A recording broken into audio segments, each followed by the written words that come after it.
at what the government is doing, or what the government says it is doing regarding creating that enabling environment. You've talked about the issue of multiple taxation, which seems to stifle businesses. So the tax reform bill, which the chairman of the Presidential Task Force Committee says will be passed in the first quarter of this year. Let's look at some of the provisions, what that could do for businesses. Does it have the capacity to give the businesses in Nigeria a breather? Let's take a look at that. But given the oppositions, we've talked about the oppositions to this bill, the areas of concern of this bill to different stakeholders. For some, it is about the sharing formula. For others, it is about the increment of VAT. And then for the businesses, there is the proposed reduction of tax rate, company income tax, targeting the year 2025. From the year 2025, which is this year we're currently in, there's going to be a progressive reduction of the company income tax to coming to about 27.5%. The company income tax currently is around 30%. Now, when that bill is passed, is it enough to give a breather to companies, harmonizing the taxes that we do not get to see different taxes? But this is at the federal level. We understand that the states are also there. And so who's going to speak to the states? Who's going to speak to the local government to say, you are not going to collect X and X taxes anymore from the companies? Let's also look at the part of the bill that has to do with the taxes that companies pay to support TED fund and some other funds that will be abolished, just harmonized into a single fund, so that companies can also take a breather from that. Companies, well, I don't think, if the companies are taking a breather, I don't think those taxes are inconveniencing companies. Fine, they may have some challenges with living up to it because, of course, it's tax. It comes as cost too, as a liability they need to pay. However, they have an obligation to do that. On the other hand, the TED fund you talked about, they equally have an obligation to build infrastructural facilities in Nigerian universities. But we talked about yesterday how some of those sub-units, I like to call them, can be channeled through the Ministry of Education. So rather than say companies contribute this to education, let everything go through the education. These are not species. These are species that were brought into life through the instrument of parliament. They just can't, you can't just take them away like that. It has to be through an act of parliament for them to be removed as well. And so that's what this bill is, and this bill is also an instrument of parliament to correct that.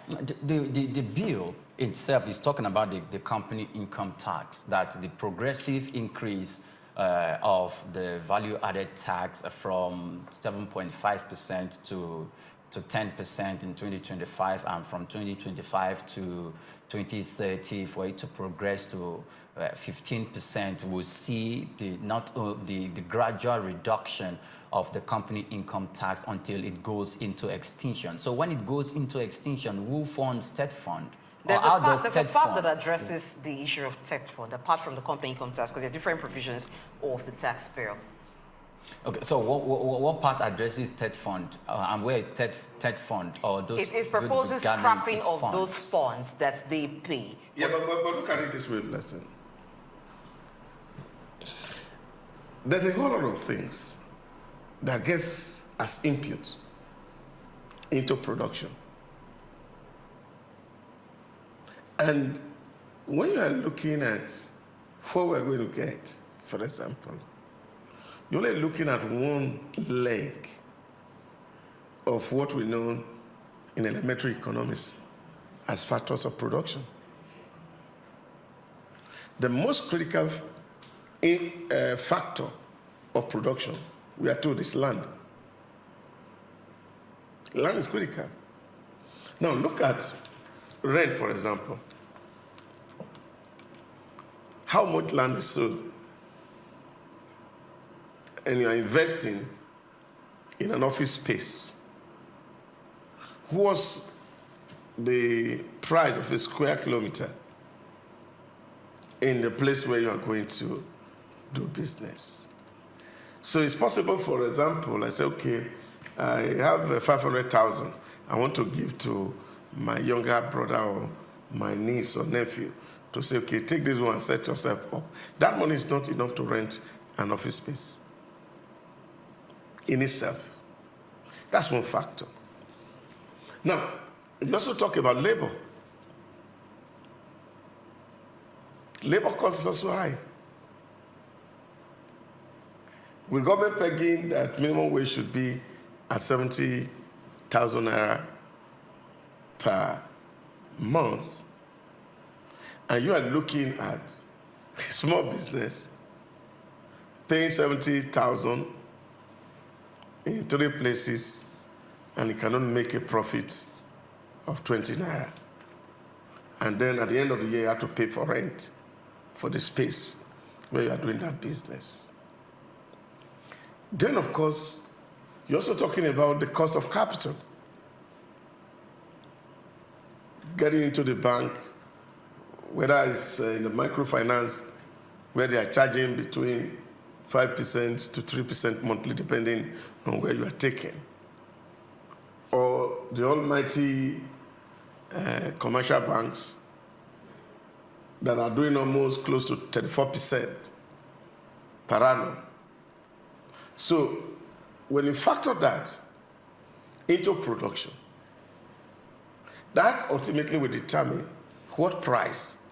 I'm not talking about the inputs that you are going to put in terms of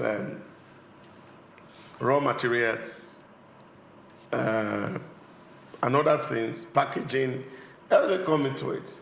So the price is going to be always on the rooftop. So tax alone is not even, it's just one incentive.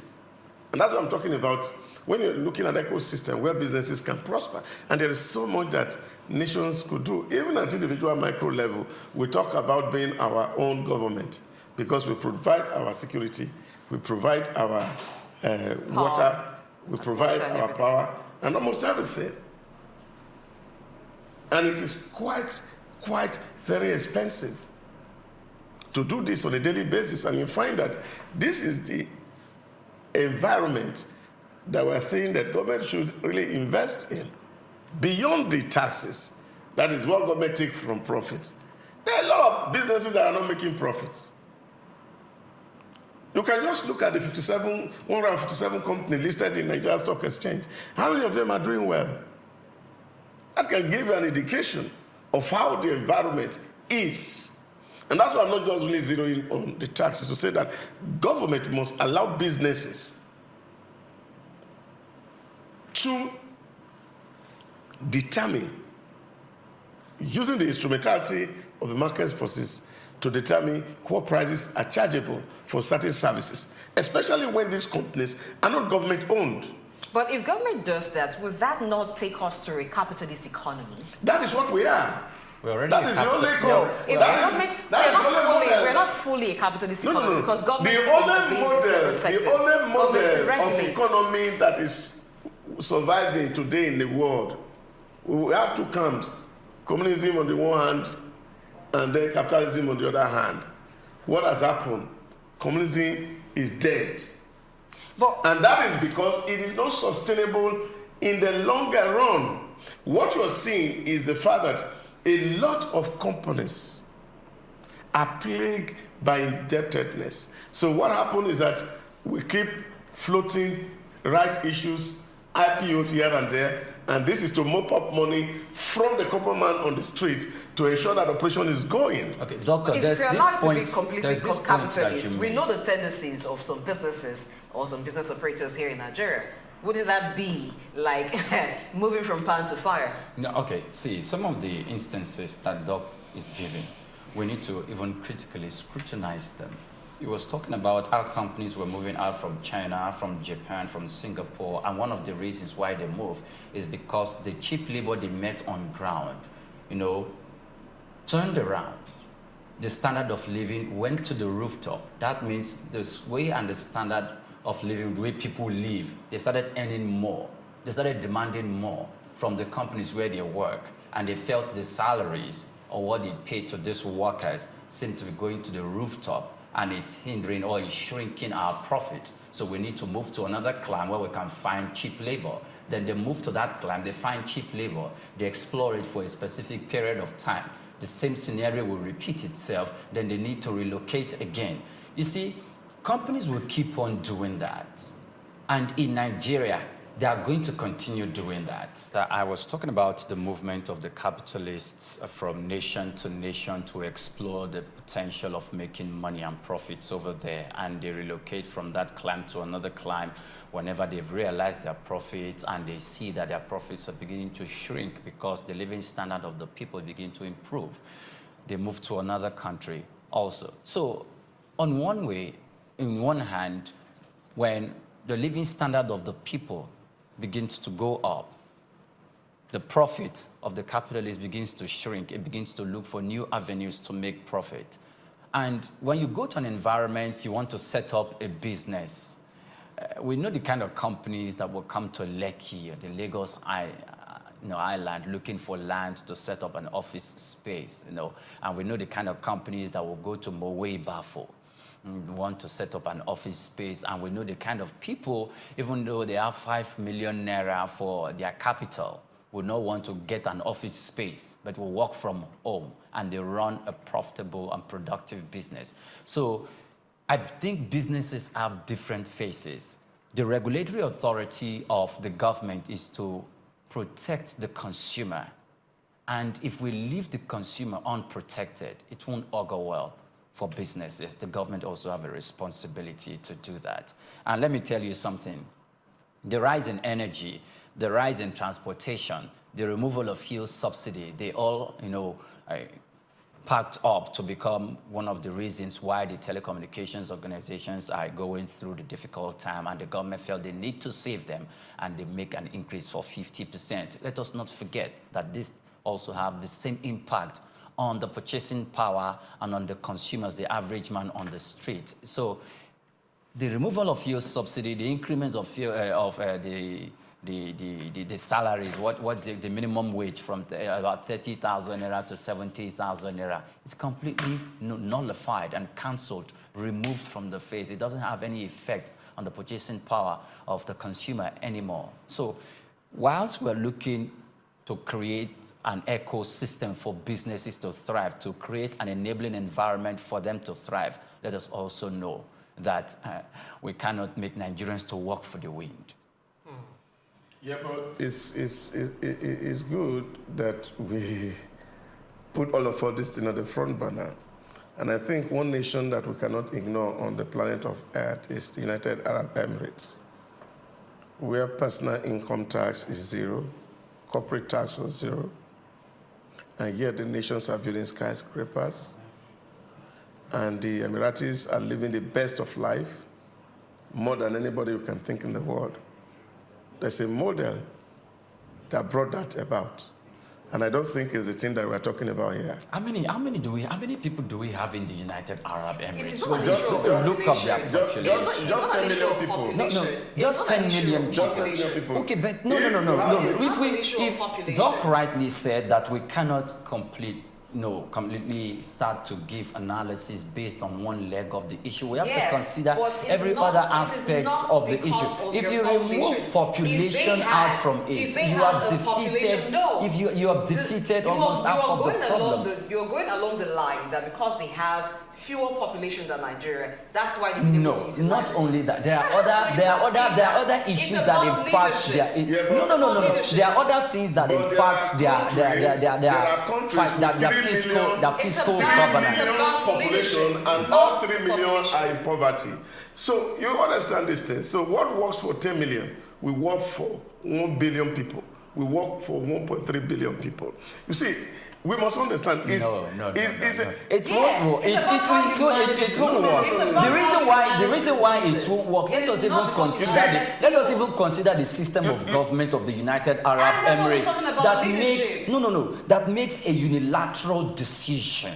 No, not true. You are not correct. It makes a unilateral decision. It does not go through the cleavages of and the consequences and the odors that a democratic and multilingual state of Nigeria and the United States will have to fight battle with. Do elections does not make them undemocratic. Do you know the difficulty that comes with variety of decisions in running an economy in a country where you do not have the right, the unilateral authority to make decisions in the economy? No. If you're talking about power to make decisions, the king don't take decisions unilaterally. That's very wrong. Okay, a parliament was elected. Did they go through the halls of election? They go through the course of election.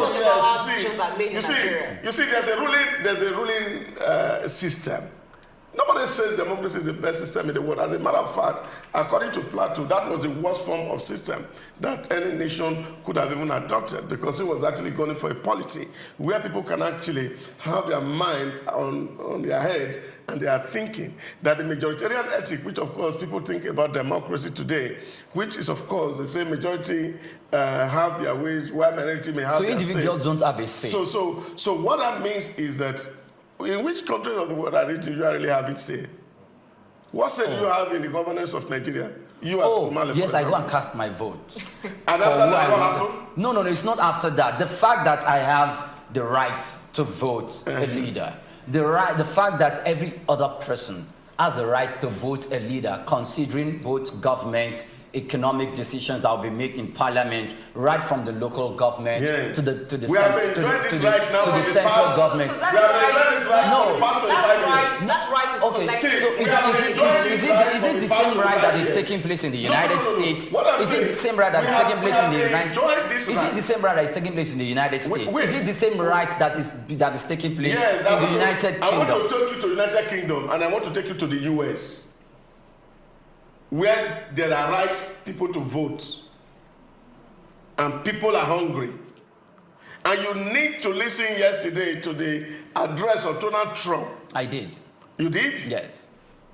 And there was no more credit from the past regime and say how America has lost its glory.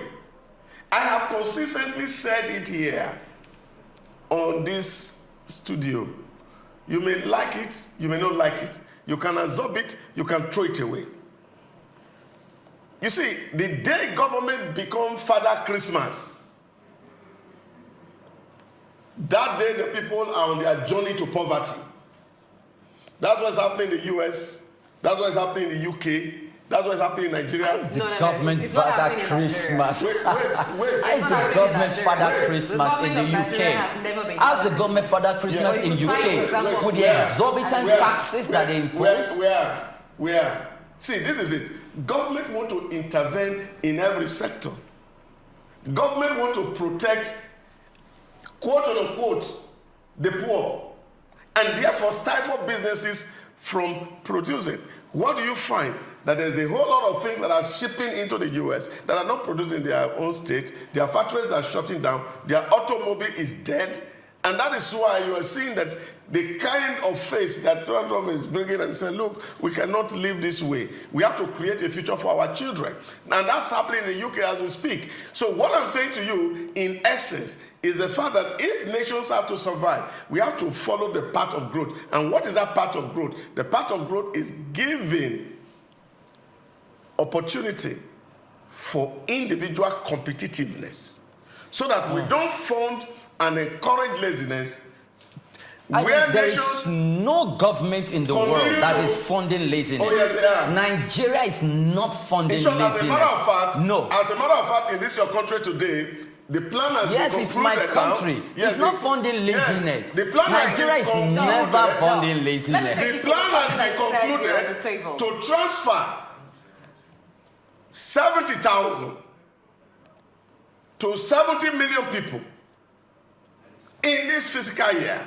In Nigeria. All right, Doc. Let me take you back 70,000 naira to 70 million people. So what you are doing simply is rewarding laziness. Okay. How do we transfer 70,000 to 70 million people? Yes. How did we do that? You recall that? Yeah, that's what government is planning to do. How did we do that? We didn't do that. How did we do that? How we provide everything for ourselves. Power, water, and security, and whatever basic need that we have in this country. Does that look like a country where you have Father Christmas? That's one. And when we talked about social investment, when we talked about the performance of the 2024 budget, and you talked about how the government needs to put money in the hands of people, is that not contradictory to what you're saying now? That government is funding laziness. If the government needs to put money in the hands of people so that businesses can thrive, so those people can have purchasing power, does that look like funding laziness or oiling the economy? I do not think that we have ever had a Father Christmas government in Nigeria. Never at any time. You can cite that of other places. But a country where with all your subsidy that was on the printing money to pay. Let's talk about the subsidies. If you talk about petrol subsidy, in other countries of the world, there are subsidies. It is not only in Nigeria that we have subsidy.